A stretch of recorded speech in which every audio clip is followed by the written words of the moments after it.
መደመራዊ የፍጥነት መንገድ ይደርሳል አይደርስም፣ ይቻላል አይቻልም በሚል መላምትና ግራ መጋባት ውስጥ መቆየት ሳይሆን ከዚያ የወጣ በውጤት የሚገለጥ ፍጥነትን ማረጋገጥ ነው። የሂደት እና የውጤት ፍጥነት ማሳየት ነው። በትልቅ ማሰብ፣ በትንሽ መጀመር፣ ማበራከት፣ ማስተናሰልና ማላቅ ነው። ከጊዜ ኋላ እንድንገኝ ያደረገው የሂደትና የውጤት ፍጥነት መጓደል ነው። ስላጊሽ የሆነ አካሄድ ከጊዜም ከውጤትም እንድንዘገይ አድርጎናል።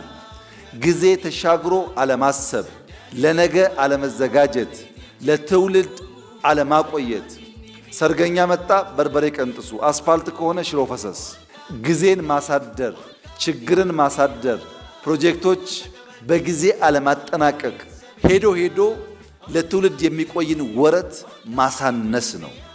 በትልቁ ማሰብ፣ ከትንሽ መጀመር። ለምሳሌ ጽዱ ኢትዮጵያን የመፍጠር ግብ ከቢሮ ተጀመረ፣ ከተማ ተባለ፣ ወደ ሀገር እየሰፋ ሄደ።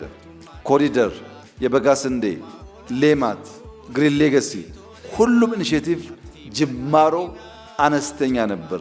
በሂደት እየፈጠነ እየሰፋ እያደገ ጥራት እያረጋገጠ በሀገር ደረጃ ኢምፓክት የሚያመጣ ሆነ። አሁን ከጀመርናቸው ውስጥ ኮሪደር አሸልሟል፣ ግሪን ሌጋሲ አሸልሟል፣ ስንዴ አሸልሟል።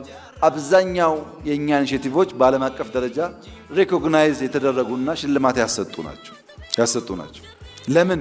በቀጣይነትና በውጤት ማረጋገጥ ስለቻለ።